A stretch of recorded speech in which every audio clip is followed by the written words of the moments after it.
বাড়িতে খাবার নাই, 7 দিন অনাহার হাসান হোসেন রাদিয়াল্লাহু তাআলা আনহুমা, ফাতিমা রাদিয়াল্লাহু আনহা খাতুনে জান্নাত 7 দিন অনাহার। একটু মন চেয়েছে ফাতিমা রাদিয়াল্লাহু তাআলা আনহা বাবার দেওয়া একটা ওড়না দিয়েছেন হাদিয়া, ওই ওড়নাটা বিক্রি করে দিয়ে তিনি পেয়ে গেলেন 6 দিরহাম।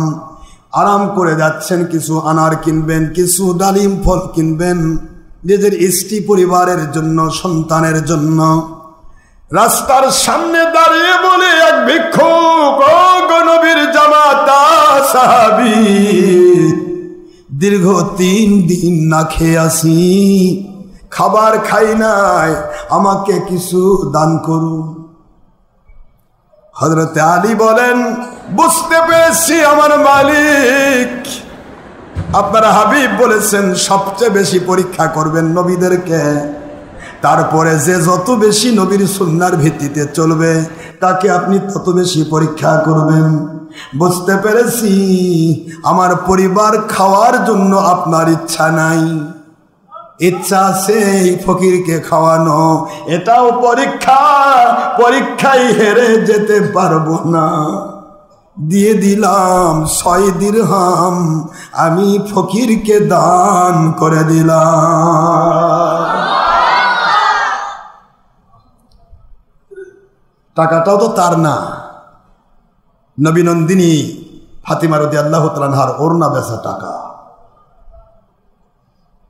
যেমন স্ত্রী তেমন স্বামী, ভাবতেছিল যে ফাতিমাকে বললে তিনি আরো খুশি হবেন। ফাতিমা রাগ করবে? দান করলে রাগ করবে? খুশি হবে। যা, হঠাৎ করে সামনে দেখা যায় আরবিয়ান লাল উটনি একজন নুরানি চেহারার মানুষ দাঁড়িয়ে। নবীর জামাতা সাহাবী রাদিয়াল্লাহু তাআলা আনহু, আপনি কি এই সবচাইতে দামি উটটা আপনি ক্রয় করতে চান? হযরত আলী বলেন, আমি তো এমটি পকেট, টাকা নাই, পয়সা নাই, কি দিয়ে কিনবো? কেনার মতো সামঞ্জস্য থাকলে কিনতাম, সামর্থ্য তো আমার নাই, কি দিয়ে কিনব?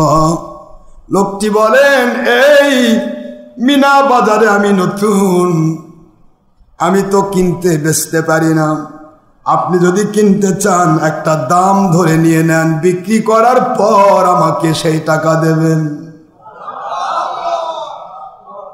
হযরত আলী রাদিয়াল্লাহু আনহু বলেন, বলুন কত টাকা দরকার?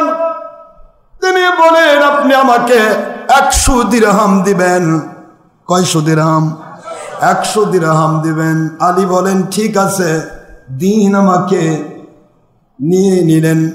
নেওয়ার পরে এই মাত্র মিনা বাজারে ঢুকবেন বিক্রি করার জন্য, ঢোকার আগেই, মিনা বাজারে ঢোকার আগেই গরমের মধ্যে ঢুকতে দেওয়া হলো না। উটের বাজারে, গরুর বাজারে, ছাগলের বাজারে পেশাব পায়খানার দুর্গন্ধ, কন্যা কথা বলেন এখানে, নাপাক পেশাব পায়খানার দুর্গন্ধ, ওই জায়গায় অনেকে ঢুকতে দেওয়া হলো না। বাজারে ঢোকার আগে একজন দাঁড়িয়ে বলো, আল্লাহর নবীর জামাতা সাহাবী, এই উট আপনি কি করবেন? বিক্রি যদি করতে চান আমি কিনতে চাই, আমি কিনতে চাই। যদি বিক্রি করতে চান আমি কিনতে চাই। হযরত আলী বলেন, দাম তো জানি না, মেহেরবানি করে বলুন কত হলে আপনি নেবেন? বলে, বেশি কিছু নয়, আপনি যদি আপত্তি না করেন আমি 160 দিরহাম আপনাকে দেব, 160 দিরহাম দেব। হযরত আলী বলেন, বুঝতে পেরেছি মালিক, মান জাআ বিল হাসানাতি ফালাহু আশরু আমসালিহা।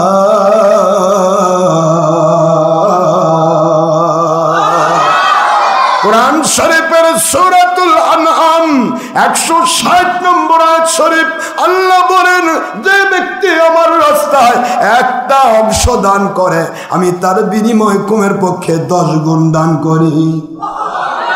কারেন্ট বরাবর দান। এই মাত্র 6 দিরহাম আপনার দয়া দিয়ে আমি ভিক্ষুকের কাছে দিয়ে দিয়েছি, তার বিনিময়ে আপনি দিলেন 7 দিরহাম। কয় দিরহাম? 60 দিরহাম দিয়ে দিলেন। 6 10 10 গুণ হয়ে গেল। বুঝতে পেরেছি মালিক, আর দরকার নাই। ঠিক আছে ভাই, আপনি নিয়ে নেন। 100 দিরহাম দিয়ে কিনেছি, 107 দিরহাম দিতে চান, নিয়ে নেন। আমার গণিতের হিসাব মিলে গেছে। একটু জোরে বলতে হবে সুবহানাল্লাহ। বাবাজি আমার, আল্লাহ এই কথাই বললেন, ইয়া আইয়ুহান নাবিয়্যু হাসবুকাল্লাহু ওয়া মান ইত্তাবাআকা মিনাল মুমিনিন।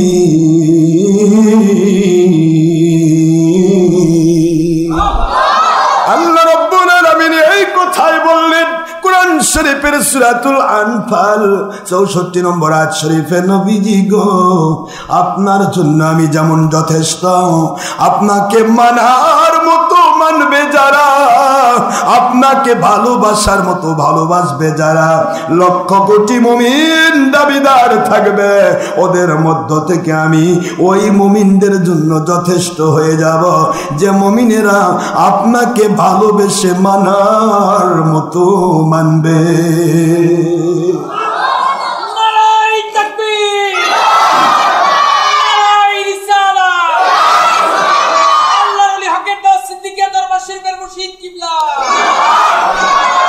পরীক্ষা করেন আল্লাহ, পাশ করান কে? কথা বলেন না কেন? এই জন্য আল্লাহ বলেছেন নবীজির ভাষায়, আসাদুল বালাইল আম্বিয়া সুম্মাল আমসাল সুম্মাল আমসাল।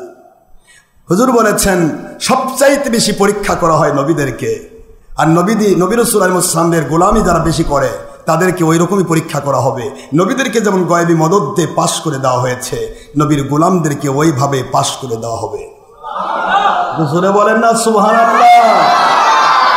এই জন্যই আমাদের বিরুদ্ধে খারেজি ওয়াহাবি বাতিল ফেরকা এত কাঁদে, অন্য কারোর বিরুদ্ধে তো কাঁদে না।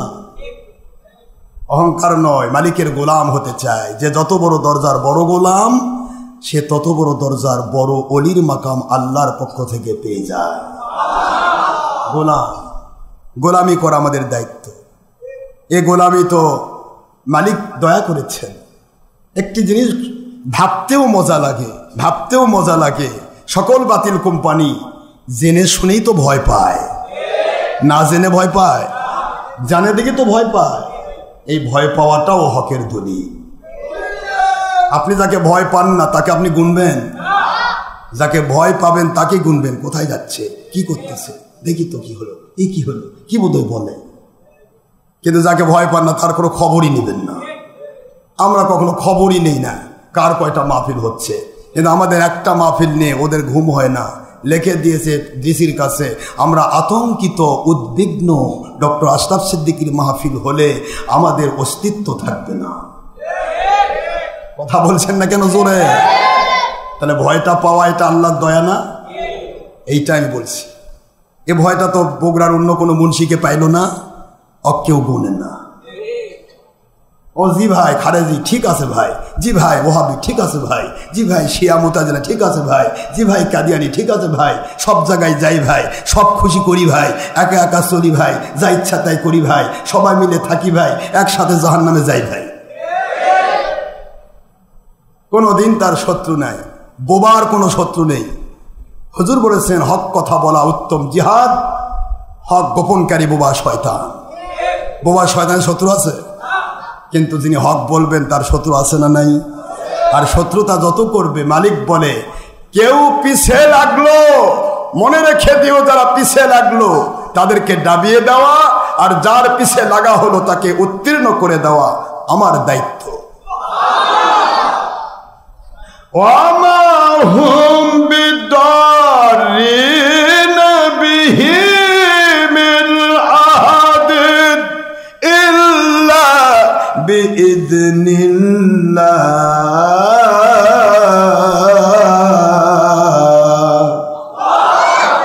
কোরআন শরীফের সূরাতুল বাকারা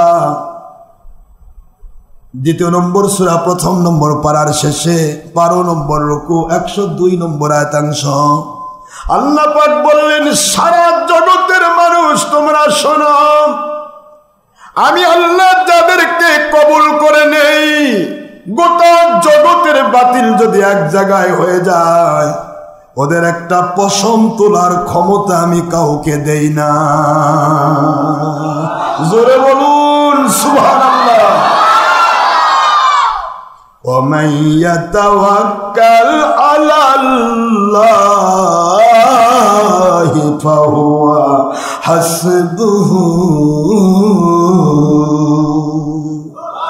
সূরাতুত তালাক খুললেই পাবেন 28 পারা, সূরাতুত তালাক 3 নম্বর আয়াতাংশ। আল্লাহ বলেন, যে ব্যক্তি আমার উপর নির্ভরশীল হয়ে যায়, আমি আল্লাহ সব জায়গায় তার জন্য যথেষ্ট হয়ে যায়। কে যথেষ্ট? কোনো সময় চিন্তা করবেন না, ভাববেন না এত কিছু হচ্ছে কেন, হতেই হবে, এত কিছু হতেই হবে। কেবল তো একটা ছবির মাথা কেটে নিয়ে গুঞ্জি পরে দিছে। মুনাফিক কাম দেখেন, কিছু মুনাফিক পীরের মুরিদ আছে চামচা, এই চামচারা মনে করতেছে কে রে, সব মুরিদ তার কাছে যাচ্ছে, আমাদের কাছে কেউ আসে না, একটু গেঞ্জি পরা ছবি যদি ঢুকে দেই তাও যদি কিছু মুরিদ কাটে যায়। কথা বলেন না কেন? আমি আসি বগুড়ায় বৃহস্পতিবার, আর ফরিদপুরে যায় কাচ্চি খাচ্ছি। হ্যাঁ, মনে হয় আকাশ দিয়ে উড়ে গেছিলাম না। গত 31শে অক্টোবর বৃহস্পতিবার আমার নামে একটা ছবি বার করছে, মানে উপর থেকে শয়তানেরা তো আমার ছবি বিভিন্ন জায়গাতে লুকে লুকে নেয়, চোর তো লুকে থাকে, মোবাইলের ছবি নেয়, ওই ছবি নিয়ে যায় তার পাগড়ি খুলে ফেলে দিছে। মানে আপনি সফটওয়্যার তো বিভিন্ন প্রকার আছে, আপনি ইচ্ছা করলে একটা মানুষের গোটা পোশাক খুলে ফেলতে পারবেন, টুপি খুলে ফেলতে পারবেন, ইচ্ছা মতো পোশাক পরাতে পারবেন, প্রতিটা সফটওয়্যারে আছে এখন। এগুলিকে বলা হয় বিভিন্ন ইন্টেলিজেন্সি সফটওয়্যার বলা হয়, বিভিন্ন কোয়ালিটির সফটওয়্যার আছে। তো এখন কি করছে, পাগড়ি খুলে ফেলে দিয়ে চশমা পরায় দিয়ে এখন ওটাতে ওই গিঞ্জি পরা একটা লোকের ওই গলার থেকে কেটে ফেলে দিয়ে ওটা লাগিয়ে দিছে, দিয়ে ওটা ভিডিও করে ছাড়ে দিচ্ছে। আশরাফ সিদ্দিকী ফরিদপুর একটা কাচ্চির দোকানে বসে গেঞ্জি পরে কাচ্চি খাচ্ছে। আমার দরবারে আলাউদ্দিন জিহাদি আসলো, আমি দরবারে অর্ডার দিচ্ছি, কাচ্চি আসে খাওয়াচ্ছে, আমার দরবারে কাচ্চি দিয়ে যায়, আমি ফরিদপুর খাবার কিছু খাচ্ছি, তারপরও বৃহস্পতিবার। কি আশ্চর্য ভূমিকা! আমি আপনাদের খেদমতে আরজ করি, এগুলি হলো শয়তানের কারসাজি। শুধু এতটুকুই নয়, এর সাথে যদি আরো একটা বিরিসল যোগ দিয়ে দিত তাহলে তো আরো কিছু মুনাফিক কেটে দিত। হায় হায়, করছে কি হুজুর, বিরিসল নিয়ে কাচ্চি খাচ্ছে। এগুলি হলো শয়তানের ধোঁকা, ইন্দ্রজাল। আমি জীবনে কোনোদিন গেঞ্জিও পরি না, জীবনে কোনো দিনের বেলা খাইও না, জীবনে কোনোদিন হোটেলে বসিও না। কথা কয় না, কথা বুঝতেছেন না? আমি প্রতিটা মুহূর্ত সুন্নাহর জিন্দেগি যাপন করি। আমি বগুড়াতেই হোটেলে বসি না, ফরিদপুর যা কোন দুঃখে হোটেল বসি। কষ্ট হচ্ছে আপনাদের? ফরিদপুর যা হোটেলে কাচ্চি খাচ্ছি, তাও আবার গেঞ্জি পরি, তাও ভাগ্য ভালো স্যান্টুল গেঞ্জি পরে দেয়নি। কি বলেন আপনারা? কি করে জালিমেরা! এগুলি দিয়ে তোমাদের নিজেদের ঈমান নষ্ট হচ্ছে, নিজেদের আমল নষ্ট হচ্ছে। একটা লোকের বিরুদ্ধে এগুলি করে তোমরা কি পাচ্ছ আমি বুঝি না। আসলে ঈমান যখন চলে যায় তখন তার দ্বারা আর কোনো রকমের লজ্জা সজ্জা থাকে না, লজ্জা বিদায়, লজ্জাহীন এরা এগুলি করে। পুরুষে পুরুষে গল্প করে ছেড়ে দেয়, আশরাফ সিদ্দিকী এই করেছে সেই করেছে। কেন পুরুষে পুরুষে গল্প করে, মহিলা মহিলা গল্প করা, তাহলে তো হয়ে যায়। এই সমস্ত জিনিসগুলি কোনো সময় নেগেটিভ কথা নিজের কানে নেবেন না, তাহলে কিন্তু আপনিও ওই মুনাফিকের ওই দুর্গন্ধের মধ্যে পড়ে যাবেন। পৃথিবীতে এমন কোন ওলি আসে নাই, এমন কোন নবী রাসূল আসেন নাই যে নবী রাসূল আলাইহিস সালাম বা ওলিয়া উলিয়াকে বাতিলেরা পিছনে লেগে থাকে নাই। পিছনে লাগা মানেই তার দরজা বেড়ে যাওয়া। জোরে বলুন সুবহানাল্লাহ। ওয়া মান ইয়াতাওয়াক্কাল আলাল্লাহি ফাহুয়া হাসবুহু। যারা আল্লাহর উপরে নির্ভরশীল হয়ে যায় আল্লাহ তাদের পরীক্ষা করাবেন, আর আল্লাহ পাকি পরীক্ষায় পাশ করায় দিয়ে তরতর করে তাদের মর্যাদা বাড়িয়ে দিবে। ক্ষমতাটা কার? হযরত আলী রাদিয়াল্লাহু তাআলা আনহু বলেন, আমার মালিকের ওয়াদা আমি পেয়ে গেছি। সুবহানাল্লাহ বলেন। মালিকের ওয়াদা, মান জাআ বিল হাসানাতি ফালাহু আশরু আমসালিহা। আমার মালিকের ওয়াদা, তুমি 10 দিবে, আমি আল্লাহ 10 গুণ দিব। কমের পক্ষে 10 গুণ, ঊর্ধ্বে 700 গুণ আমি দান করব। ডাইরেক্ট আমি ওয়াদা পেয়ে গেছি। ও আমার ভাই, নিন এই উটটা আমি আপনার কাছে বিক্রি করে দিলাম, আপনি 160 দিরহাম আমাকে দিন। 160 দিরহাম নিয়ে দৌড় দিয়ে যায়। রাস্তায় দাঁড়িয়ে দেখেন সেই নুরানি চেহারার মানুষ বলে, আলী উট কি বিক্রি হয়ে গেল? তিনি বলেন, জি উট বিক্রি হয়ে গেছে, দেন আমার টাকা। 100 দিরহাম তাকে দিয়ে দিলেন। 7 দিরহাম নিয়ে আরাম করে বিভিন্ন রকমের ফল ফলারি খাদ্য খাবার কিনে নিয়ে বাড়ির দিকে রওনা দিয়েছেন। বাড়িতে যাওয়ার সাথে সাথে হযরতে ফাতিমাতুজ জাহরা রাদিয়াল্লাহু তাআলা আনহা 7 দিন বাড়িতে আগুন ধরে নাই, এতদিন না খাওয়া।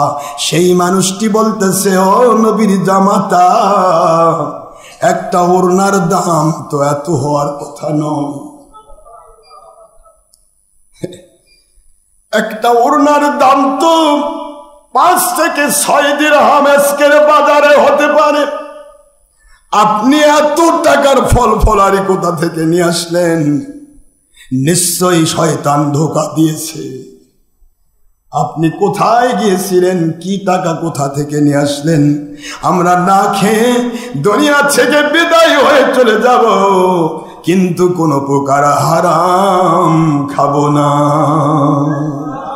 হযরত আলী বলেন, ও নবী নন্দিনী ফাতিমা, 7 দিন না খাওয়া, শরীয়ত বলেছে 3 দিন না খেয়ে থাকলে হারাম তার কাছে মুবাহ হয়ে যায়।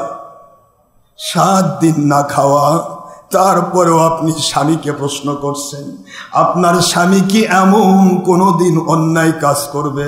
বলেন না, আপনি কোনোদিন অন্যায় করতে পারেন না, কিন্তু শয়তান তো মানুষের প্রকাশ্য শত্রু। আপনি বলতেছেন উট কিনেছেন, উট বিক্রি করেছেন, এগুলি শয়তানের কারসাজি হতে পারে। আমি এটা আমার বাবার ওপিনিয়ন ছাড়া এই খাবার আমি খেতে পারবো না। জোরে বলুন সুবহানাল্লাহ।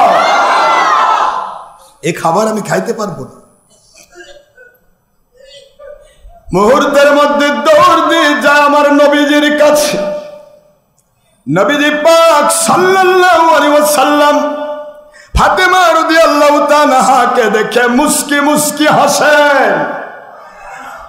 ফাতেমাকে বলে, আম্মা কি হয়েছে? বুঝতে পেরেছি হযরত আলী রাদিয়াল্লাহু তাআলার ঘটনায় আপনি ঘটনাতে পরিপূর্ণ বিশ্বাস করতে পারেন নাই। আপনি বাড়িতে গিয়ে দেখেন যেই আমার দেওয়া ওড়নাটা আমি আপনাকে দিয়েছিলাম, এইটা আপনি বিক্রি করতে দিলেন। ওই ওড়না তো দুনিয়ার কোনো ওড়না না, ওটা আল্লাহর জান্নাতের ওড়না। এটা দুনিয়ার কোনো বাজারে বিক্রি হয় না, এটা দুনিয়ার কোনো বাজার কিনতে পারবে না। মা, দুনিয়ার কোনো বাজার যা কিনতে পারে না তা কিনে আমার আল্লাহর রহমতের ফেরেশতা আপনার ওড়না যিনি কিনেছেন তিনিও ছিলেন রহমতের ফেরেশতা। আপনার ওড়না কেনার পর আপনার জায়গা মতো যেই জায়গা থেকে আলীর হাতে দিয়েছিলেন ওই জায়গায় পৌঁছে দিয়েছেন ওড়না ওই ফেরেশতা। আপনি খেতে চান জান্নাত, আপনি খেতে চান আনার ফল, বাড়িকে দে দেখেন আমার আল্লাহ জান্নাতের আনার পাঠিয়ে দিয়েছে। রহমতের ফেরেশতা দিয়ে আমার মালিক আপনাদের সাথে কেনা বেচা করছেন। মদিনার উকাজ বাজারে দাঁড়ানো উট নিয়ে দাঁড়ে থাকা ফেন মানুষটি আর কেউ নয়, তিনি ছিলেন জিবরাইল আমিন আলাইহিস সালাম। আল্লাহর জিবরাইল সকল রহমতের ফেরেশতার সরদার, সকল রহমতের ফেরেশতার সরদার। 600 পাখা রয়েছে, একটা পাখা ব্যবহার করলে গোটা দুনিয়া বিলীন হয়ে যাবে। এত পাওয়ারফুল জিবরাইল আমার ফাতেমা এবং আলীর জন্য আমার আল্লাহ গোলামিতে পাঠিয়ে দিয়েছে।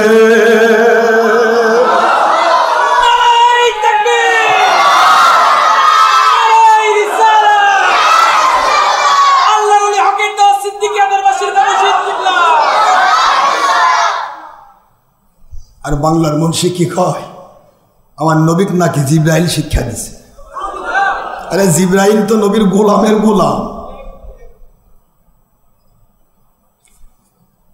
ওট যিনি বিক্রি করেছেন তিনি হযরতে জিবরাইল আলাইহিস সালাম। ওট যিনি 160 দিরহামে কিনেছেন তিনি হযরতে মিকাইল আলাইহিস সালাম। আপনাকে 7 দিরহাম বরকত দিয়ে আল্লাহ পাক পাঠিয়ে দিয়েছেন। আর যেই উটটি কেনা বেচা হয়ে গেল এটা সাধারণ কোনো উট নয়। যেই উটে বসে নবী নন্দিনী জান্নাতে খাতুনে জান্নাত জান্নাতে ঢুকবেন ওই উটনি কেনা বেচা হয়েছে। বাবাজি আমার, যে উটে চড়ে খাতুনে জান্নাত জান্নাতে ঢুকবে, অথচ ওই খাতুনে জান্নাতের ব্যাপারে মিথ্যে কথা ওয়াজের মধ্যে বড় বড় মুন্সিরা বলে। আবু জার নাকি বলতেছে কবর কে আবু জার রে, কবরে কাকে রাখা হচ্ছে তুই কি জানিস? কবর নাকি বলতেছে আমি খাতুনে জান্নাত চিনি না। দেখছেন মানুষকে ধোঁকা দেওয়ার কত পদ্ধতি চলছে বাংলাদেশে। আমি খাতুনে জান্নাত চিনি না, হাসান হোসেনের মা চিনি না, জান্নাতের সকল মহিলার সর্দারিনী চিনি না, আমি নবী মুহাম্মদ সাল্লাল্লাহু আলাইহি ওয়াসাল্লামের মেয়ে চিনি না। কবরের কত সাহস! এটা নাকি কবর বলতেছে। কিরে বা কি বলেন আপনারা? কবর তাই বলছিল না? কবর চিনে না?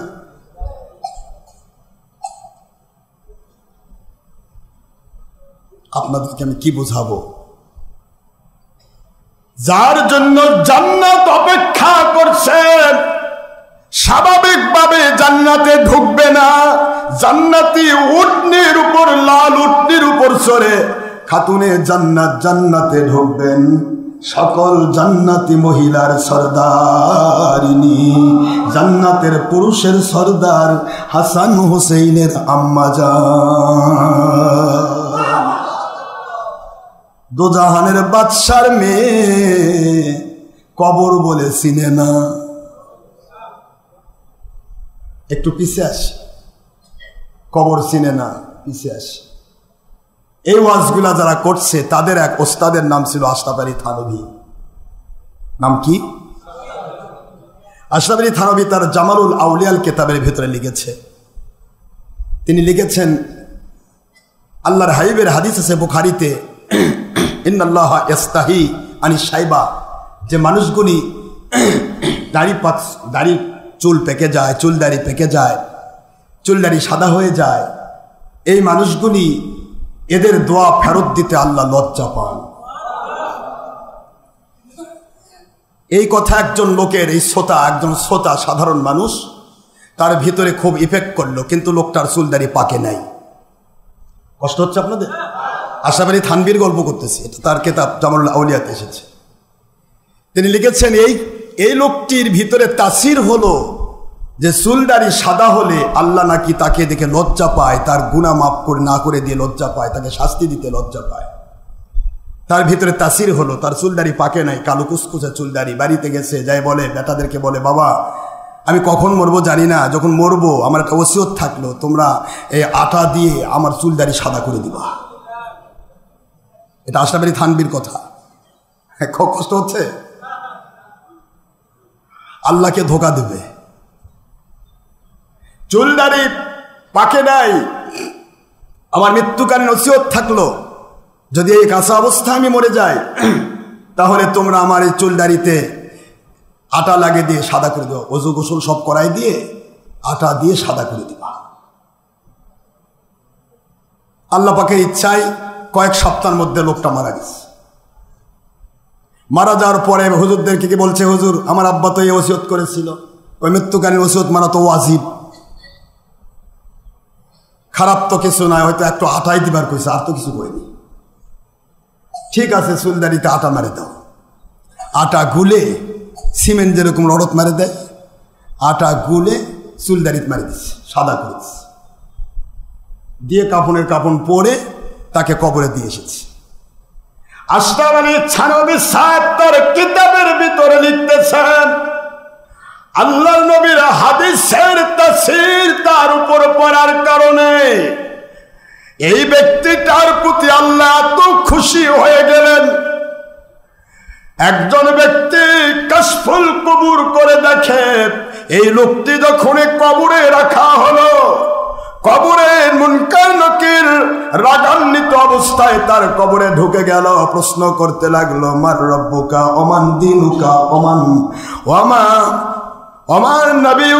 নবিয়ুকা অথবা মান হাদার রাজুল মা কুনতা তাকুলু হাদার রাজুল। বুখারীর ইবারত। এই ব্যক্তি সম্পর্কে তোমার ধ্যান ধারণা কি? প্রশ্ন করতেছে একটার পর একটা। লোকটার ভিতরে আল্লাহ তো পাওয়ার দিয়ে দিয়েছেন সুন্নতের তাসিরের কারণে। বলে, তোমরা এত তাড়াহুড়া করছো কেন? দেখো না আমার চুলদাড়ি সাদা, সাদা চুলদাড়ি দেখলে নাকি আল্লাহ লজ্জা পায়, তোমরা বাড়াও কেন? সুবহানাল্লাহ। আমি কিন্তু প্রসঙ্গক্রমে কথাটা বলছি, কথার কতটুকু শক্তিশালী আমি জানি না। আশরাফ আলী থানভীর লেখা হাদিস ঠিক আছে যে চুলদাড়ি পাকা মানুষের দোয়া ফেরত দিতে আল্লাহ পাক লজ্জা পান, এটা ঠিক আছে, বুখারী শরীফের হাদিস।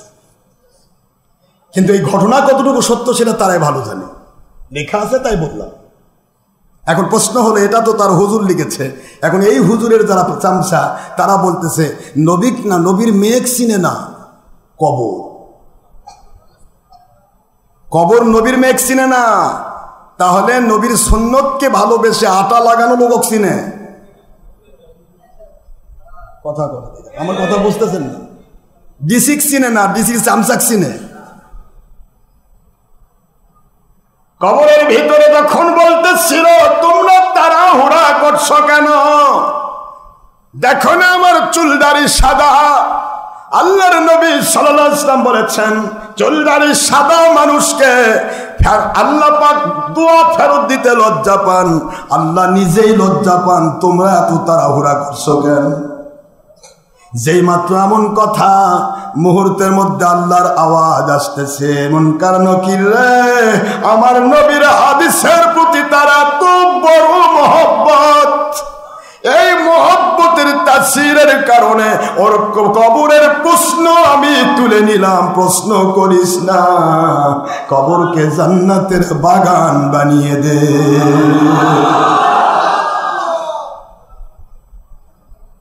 প্রশ্ন হলো, কবরের ভিতরে একটা মানুষ চুলদাড়িতে আটা লাগাই দিয়ে গিয়ে এত পাওয়ার, আর খাতুনে জান্নাতকে কবর চিনে না। দোজাহানের বাদশার নবীকে, বাদশাহ নবী মোহাম্মদ সাল্লাল্লাহু আলাইহি ওয়াসাল্লামের মেয়েকে কবর চিনে না।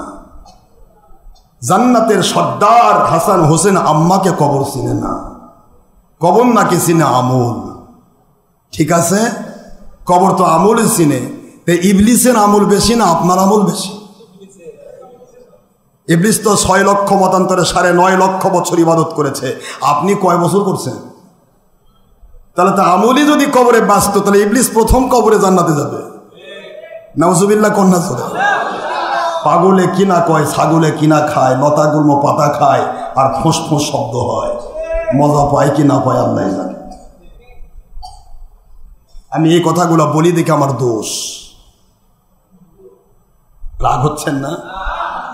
আল্লাহর বন্ধু বলে ফাতেমা রাদিয়াল্লাহু তাআলা আনহা, ওই উটের উপর আপনি চড়বেন, আর আপনার ওই যেই ওড়নাটা আপনি বিক্রি করে দিয়েছিলেন ওটা জান্নাতের ওড়না।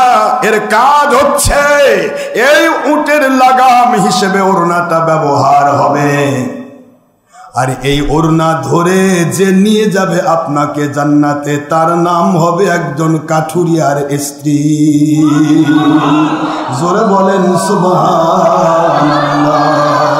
কাঠুরিয়ার স্ত্রীকে আমি মর্যাদা দিয়েছি। আল্লাহ পাকের হাবিব বলেন, আমার হাদিসকে প্রাধান্য দিয়ে তার নিজের স্বামীর হুকুম মোতাবেক চলেছে।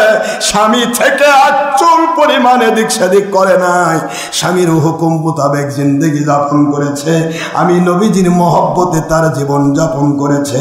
এই জন্য আমার আল্লাহ কবুল করেছেন আপনার উটের লাগাম ধরার জন্য কাঠুরিয়ার স্ত্রীকে। আপনি থাকবে উটের উপর, কাঠুরিয়া স্ত্রী থাকবে উটের লাগাম ধরে। উটের লাগাম ধরে প্রথমে ঢুকতে হবে কাঠুরিয়ার স্ত্রীকে জান্নাতে, তারপরে উট ঢুকবে জান্নাতে, উটের সাথে আপনি ঢুকবেন। এই পাওয়ারটুকু দেওয়া হয়েছে আমি নবীকে ভালোবাসার ওসিলা। মান আহাব্বা সুন্নতি ফাকাদ আহাব্বানি ওয়া মান আহাব্বানি কানা মাই ফিল জান্নাহ। হুজুর বলেন, মিশকাত শরীফের হাদিস, তিরমিজি, আবু দাউদ, নাসাঈর হাদিস। আল্লাহর বন্ধু সাল্লাল্লাহু আলাইহি ওয়াসাল্লাম বলেন যে আমার সুন্নতকে ভালোবাসবে, মহিলা হোক পুরুষ হোক, জিন হোক ইনসান হোক, যুবক যুবতী, বৃদ্ধ বৃদ্ধা, যে কেউ হোক না কেন, আমার সুন্নতকে যে ভালোবাসবে, আমার সুন্নতকে ভালোবেসে মেনে নিবে, ওই মানুষগুলো আমি নবীর ভালোবাসা পাবে। আমার ভালোবাসার মানুষ জীবনে কোনোদিন জাহান্নামে যাওয়া তো দূরের কথা রে, আমার ভালোবাসার মানুষগুলো আমার জান্নাতুল ফেরদৌসের সাথী হয়ে বাস করবে।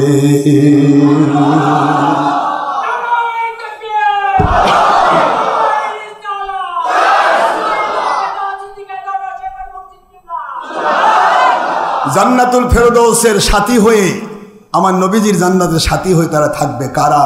যারা নবী প্রেমিক, সুন্নতওয়ালা।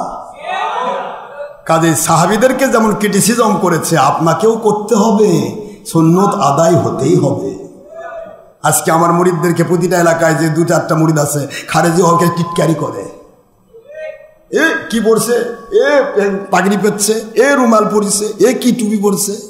দেখা হবে খারেজির গোষ্ঠী কবরে গিয়ে, তোরটা কি আর আমাদেরটা কি। আমার নবীজিকে যারা কষ্ট দিয়েছিল, সাহাবায়ে কেরামকে যারা কষ্ট দিয়েছিল, তারা বোধহয় জান্নাতে আছে। নবীর সুন্নাতকে যে ক্রিটিসিজম করে সে কাফের হয়। ইহানাতুস সুন্নতে কুফরুন। নবীর সুন্নত মানলো না সেটা আলাদা কথা, মানতে পারেনি, অপারগতা আলাদা। কিন্তু যদি ইহানত করে, এটা কি সুন্নত নয়, এরকম ক্রিটিসিজম করে, সঙ্গে সঙ্গে তার তলা খুলে যাবে, সে কাফের হবে, তার বউ বাতিল হবে, তার জীবনের ঈমান বাতিল হবে, তার নামাজ রোজা হজ জাকাত সব বাতিল হয়ে যাবে। এটা আকাইদে নাসাফি, আকাইদে ফিকহ আকবর, আকাইদে নিবরাস, আকাইদে তহাবি, আকাইদে দেওবন্দ, মুহান্নাদ আল মুফান্নাদ, সব আকাইদের কাছে একমত। ইহানাতুস সুন্নাতে কুফরুন। কোন সুন্নতকে যদি কেউ ইহানত করে, সঙ্গে সঙ্গে সে কাফের হয়ে যায়। নাউজুবিল্লাহ। আল্লাহ আমাদের সবাইকে সুন্নাহর ভিতরে চলা তৌফিক দিন। আমার এক একটা মুরিদ প্রতিটা এলাকার জন্য একটা করে সূর্য। বিদ্যুতের আলো দেখলে যেমন অন্ধকার খালি তিরিং বিরিং শুরু করে দেয়, আমার একটা মুরিদ দেখলে বাতিল 72-এর ভিতরে তিরিং বিরিং শুরু হয়ে যাবে। কিন্তু দলিল দিয়ে আগাবার হিম্মত নাই, শুরু গেলে কাতুকুতু কাতুকুতু। এটার নামই হক। আলহামদুলিল্লাহ, মহান আল্লাহ আমাদের সবাইকে মৃত্যু পর্যন্ত আল্লাহর সন্তুষ্ট করে মজবুত থাকার তৌফিক দিন, আমিন। ওমা আলাইনা ইল্লাল বালাগুল মুবিন, হাদা মা ইনদা মানফাত ওমা ইনদাল্লাহি রাসূলিহি সাল্লাল্লাহু আলাইহি ওয়াসাল্লাম। সুবহানাকা আল্লাহুম্মা বিহামদিকা আশহাদু আল লা ইলাহা ইল্লা আনতা আস্তাগফিরুকা ওয়া আতুবু ইলাইকা। আসসালামু আলাইকুম ওয়া রাহমাতুল্লাহি ওয়া বারাকাতুহু।